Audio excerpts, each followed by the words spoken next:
বনি ইসরাইলে একজন বদমাশ ছিল, নাম ছিল কিফিল, যে নিজেও নিজেকে মানুষ বলতো না, বলতো আমি কুকুরের চেয়েও অধম।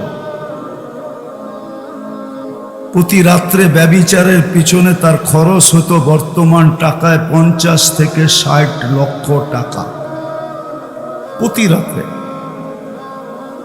এক রাত্রে এক মেয়েকে ধরে নিয়ে আসছে, কামরায় ঢুকায় দিয়া নিজে প্রস্তুতির জন্য চলে গেছে। প্রস্তুত হয়ে যখন কামরায় ঢুকতেছে তো দেখতেছে এক কোনায় বসে কাঁদতেছে। তো জিজ্ঞাসা করতেছে, কাঁদিস কেন? জোর করে তো তোমাকে আনি নাই, টাকা দিয়েই তো নিয়ে আসছি। তো মেয়ে বলতেছিল, কিফিল শোন, আমি বাজারি মেয়ে না, বিপদের কারণে আমি তোর হাতে ধরা দিতে বাধ্য হয়েছি। বিপদ যদি না আসতো তাহলে আমি কোনোদিন তোর হাতে ধরা দিতাম না। কিন্তু কাঁদি কেন শুনবি? তো কিফিল বলতেছে, বলো কেন কাঁদো? তো মেয়ে বলতেছিল, কাঁদি এই জন্য যে কালকে এই চেহারাটা আল্লাহকে কি করে দেখাবো। মনে হয় বুঝাইতে পারিনি। কালকে এই চেহারাটা আল্লাহকে কি করে দেখাবো, এই জন্য কাঁদতেছি। এতটুক কথা ছিল। কিফিলের দিল ফেরা গেছে। কিফিল টাকাটা হাতে উঠায় দিয়া বলছে, বোন, তোর গায়ে হাত দিব না, কিন্তু একটা অনুরোধ করব, আমি তওবা করলাম, তুই চোখের পানি দিয়ে আল্লাহকে একটু বইলা দে। অল্প কথাও দিলে গাথার জন্য, জীবন চেঞ্জ হওয়ার জন্য যথেষ্ট। তো যেটা বুঝাইতেছিলাম, দুনিয়া যদিও নাকি আমাদের পদচারণে মুখরিত, বর্তমানে একটা দিন ছিল আমরা কেউ ছিলাম না, আবার একটা দিন অচিরেই আসবে আমরা কেউ থাকবো না। কিন্তু একটা দিন আমাদের সামনে আসতেছে, এটাও সত্য। কোরআন যেটাকে বুঝাইতে চায়, যালিকাল ইয়াউমুল হক, একটা দিন আমাদের সামনে আসতেছে। যিনি অস্তিত্ব দিছেন ওনার সামনেই দাঁড়াইতে হবে, ফাঁকি দেওয়ার কোনো সুযোগ নাই। না কারো জন্য ছিল, না কারো জন্য আসে। ফাঁকি দেওয়ার সুযোগ নাই। অচিরেই একটা দিন আসতেছে যেটা চিরসত্য, যালিকাল ইয়াউমুল হক। চাই সেটা আজকে আমার বিবেকে বুঝে আসুক আর না আসুক, আমার বিদ্যা এটার আলোচনা থাকুক আর না থাকুক, দুনিয়ার মিডিয়া এটার চর্চা করুক আর না করুক, সত্য এটাই, যিনি আমাদেরকে নিয়ে আসছেন ওনারই ঘোষণা, যিনি এই দুনিয়াটা তৈরি করছেন, যার উপরে আজকে আমাদের আধিপত্যের রাজত্ব। এই দুনিয়াটা আমরা তৈরি করি নাই। পুরা কাপাসিয়া বলেন আর কালীগঞ্জ বলেন, যতগুলা গাছপালা লাগানো আছে, যা দেখতেছি, কেউ আমরা বলতে পারবো না যে এগুলা সব আমাদের হাতের লাগানো বা আমাদের পূর্বপুরুষের হাতের লাগানো। কে লাগাইছে?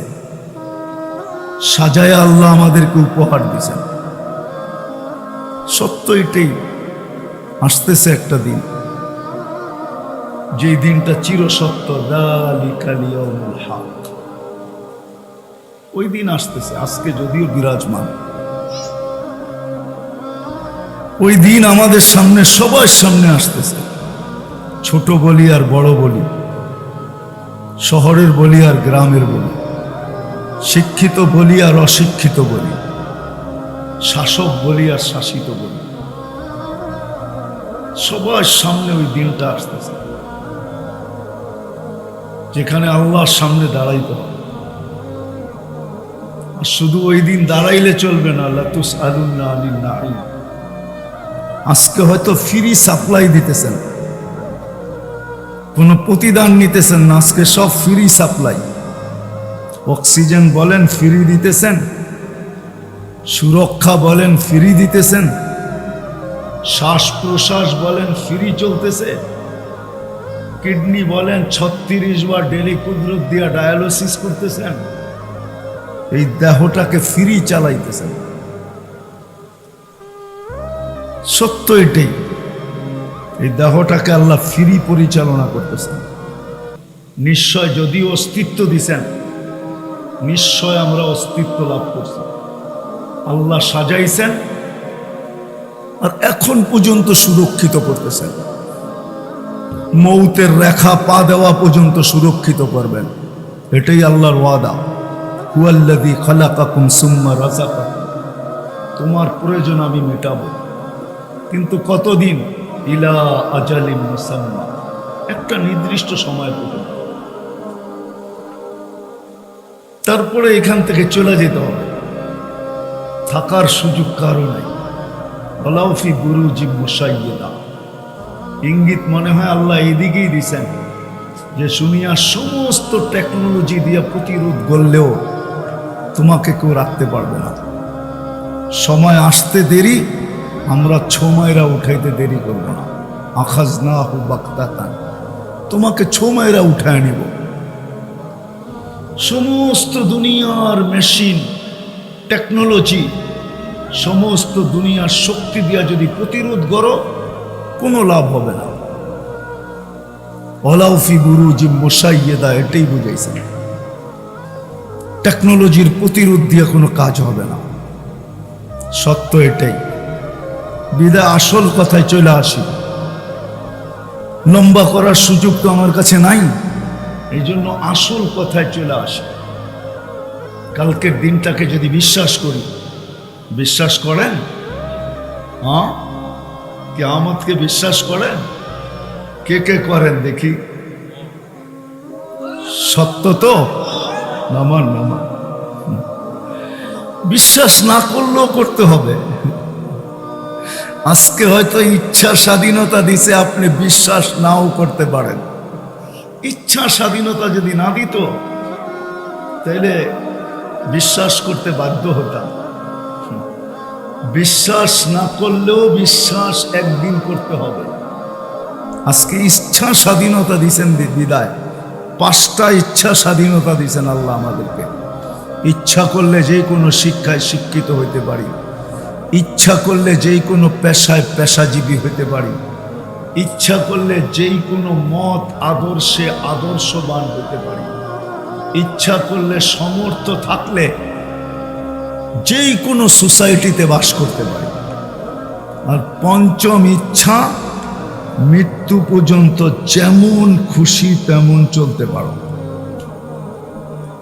এই ইচ্ছা স্বাধীনতা দিয়েছেন। যদি না দিতেন তাহলে অস্তিত্ব দিল আল্লাহ, সুরক্ষা করেন আল্লাহ, সবকিছু ব্যবহার করি আল্লাহ। আর আপনি বলবেন আল্লাহর বিরুদ্ধে চলবেন, আল্লাহর বিরুদ্ধে, এটা কোনোদিন পসিবল ছিল না, সম্ভব ছিল না। আল্লাহর বিরুদ্ধে চলবে, আল্লাহর বিরুদ্ধে বলবে, আল্লাহর বিরুদ্ধে ভাববে, আল্লাহর বিরুদ্ধে চিন্তা করবে, এটা কোনোদিন সম্ভব ছিল না যদি ইচ্ছা স্বাধীনতা না দিতেন। ইচ্ছা স্বাধীনতা দিছেন বিদায় কিচ্ছু বলেন না। হ্যাঁ, এতটুকু বলেন, নাযিরুন কাইফা তা'মালুন, আল্লাহ বলে আমি তাকায় দেখতে থাকি তুই করিস কি। হ্যাঁ, আরেকটু বলেন, ফান্তাযিরু ইন্নী মাআকুম মিনাল মুনতাযিরিন, তুমি অপেক্ষা করো আমিও অপেক্ষায় আছি। এতটুকু বলেন, আমি অপেক্ষমান, আমি অপেক্ষমান। বিদায় কিয়ামত সত্য, কিন্তু হ্যাঁ, কিছু লোক আছে নাও মানতে পারে। ইচ্ছা স্বাধীনতার বশীভূত হইয়া ইচ্ছা স্বাধীনতার কারণে মানলেন না, কিন্তু কালকে মানবে, এটা সত্য। আল্লাহ মানতে বাধ্য করবে, নাইলে কোরআন এই চিৎকার দিত না, রব্বানা ইন্নানা আবসারনা ফারজি'না না'মাল সালিহা ইন্না লামুকিনুন, যে আল্লাহ চোখে দেখা ফেলছি, এখন মানতেছি। ফেরত পাঠান, আর ভুল হবে না। তো পিছন থেকে চিৎকার আসবে, কাল্লা, আর কোনোদিন ফেরত পাঠানো সম্ভব না, আর পাঠানো সম্ভব না। কেননা ছোট একটা জীবন দিচ্ছেন 60-70 বছর এই উম্মতকে, তাও ভালোবাসা। ভালো যদি না বাসতেন তাহলে এক গাদা জীবন দিতেন আমাদেরকে, এক গাদা। ওই উম্মতের মতো 1000 বৎসর দিতেন আর খাটাইতেন আমাদেরকে, গাদার মতো খাটাইতেন। আমাদেরকে আল্লাহ খাটাইতে চান না, এই জন্য ছোট একটা জীবন দিচ্ছেন, যে বেশি খাটাইতে চাই না তোমাদেরকে। ভালোবাসেন এই জন্য ছোট জীবন। আমি তো বলি এটা দিয়েও মনে হয় আল্লাহ ভাবছেন বেশি খাটা হয়ে যায় কিনা, বেশি শ্রম হয়ে যায় কিনা, বেশি মাথার গাম পায়ে পড়ে কিনা, এই জন্য 2 পর্বে আবার কমায়া দিছেন। প্রথম 15 বছর মাফ করে দিছেন, যতক্ষণ পর্যন্ত প্রাপ্ত বয়স্ক না হয় কলম বিরুদ্ধে যায় না। রুফিয়াল কালাম, কলম উঠানো থাকে। তারপরে যা রয়ে গেল 24 ঘন্টায় যতক্ষণ ঘুমাই এটাও মাফ, কলম উঠানো। রুফিয়াল কালাম না এম হাত্তা ইয়াস্তাইকিন, ঘুমন্ত ব্যক্তি যতক্ষণ পর্যন্ত সজাগ না হয় কলম তার বিরুদ্ধে যায় না। তো রয়ে গেল অল্প, এতটুকু জীবন দিছেন শুধু। 30-35 বৎসর হবে হিসাবের খাতায়। ভালোবাসেন বিদায়, তাও এটাকে ভরা দিছেন, খালি দেন নাই। ভরা দিছেন, ওইদিকে যাওয়ার সুযোগ নাই। কোন উম্মতকে এক নেকির বিপরীতে 110 দেন নাই, একের বিপরীতে একই দিছেন। আমাদেরকে শুরুই করছেন 10-এর থেকে, 1 করবে 10, 1 করবে। সত্য তো? আরে জানেন তো 1 করবে কয় লেখা হবে? হ্যাঁ, এটা দিয়ে আমাদের নবীজির মন ভরেন নাই, নবীজির মন ভরে নাই। যখন 10 শুনছেন তো উনি হাত উঠা দিয়া বলছেন জিদলি উম্মতি, আল্লাহ আমার উম্মতকে আরেকটু বাড়ায় দেওয়া যায় না?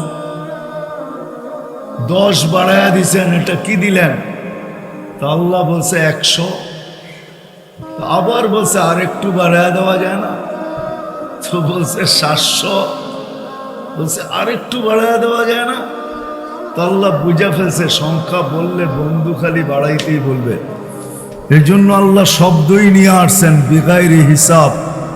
আপনার উম্মত যদি আমাকে কোরা দেখাইতে পারে তাহলে আমি হিসাব ছাড়া দিব। হিসাব ছাড়া বোঝেন কি? হ্যাঁ, অসংখ্য বোঝেন মানে এতগুলা সংখ্যা আমাদের জানা নাই, এটা হলো বেগায়ের হিসাব। এতগুলা সংখ্যা আমাদের কি নাই, আমাদের জানা নাই, এতগুলা দিব। যাক, যেটা বুঝাইতেছিলাম যে আমরা ছিলাম না, আসি, অচিরেই থাকবো না, চলে যাব। আজকে যদিও আমরা বিরাজমান, দুনিয়াটা আমাদের পদচারণে মুখরিত, একটা দিন কিন্তু আসতেছে, সত্য একটা দিন আসতেছে। যালিকাল ইয়াউমুল হক, সত্য একটা দিন আসতেছে। যখন বিশ্বাস করি তখন আমি প্রশ্নের কাছে চলে যেতে পারি যে বিশ্বাস যখন আমরা করি যে কিয়ামতের দিন ঘটবে অবশ্যই, তাহলে আপনাদের কাছে আমার প্রশ্ন, বা আমার কাছেও আমার প্রশ্ন, প্রত্যেক শ্রেণীর কাছে আমার প্রশ্ন, কেননা মৃত্যুর তো কোনো বয়স নাই।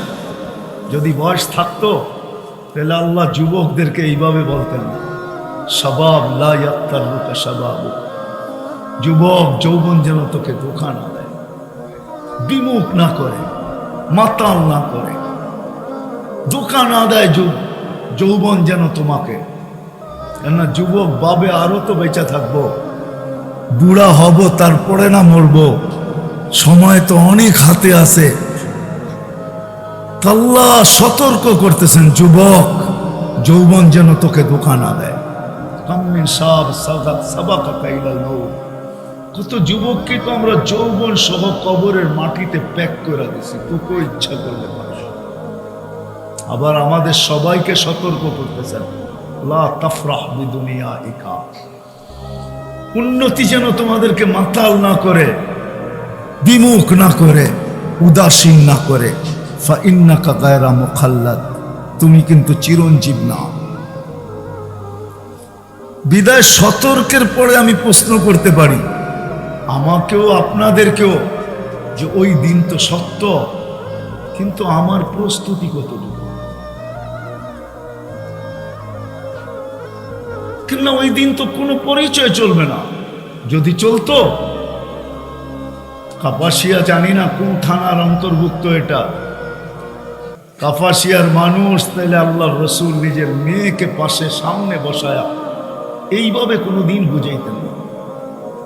ফাতেমার মতো মেয়েকে রাদিয়াল্লাহু তাআলা আনহা, জান্নাতের মেয়েদের যিনি সর্দারনি, যার হাতে কিয়ামতের দিন ঝান্ডা হবে, মেয়েকে কাছে বসায়া এরকম বুঝাইতেন না, ফাতেমা ফাতেমা ফাতেমা লা উগনি আনকি ইয়াউমাল কিয়ামতি শাইআ, আমার পরিচয় দিয়া কিয়ামতের দিন তোমার কোনো লাভ হবে না।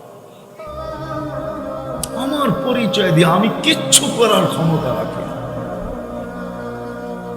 তোমার প্রস্তুতি কতটুকু তুমি ভাবো? আসেন কাপাসিয়ার মানুষ ভাবি একটু, ওই দিনটা তো সামনে, পিছে হইলে হয়তো ভাবার কোনো প্রশ্ন ছিল না, সামনে বিদায় ভাবি যে আমার প্রস্তুতি কতটুকু, আমার প্রস্তুতি কতটুকু।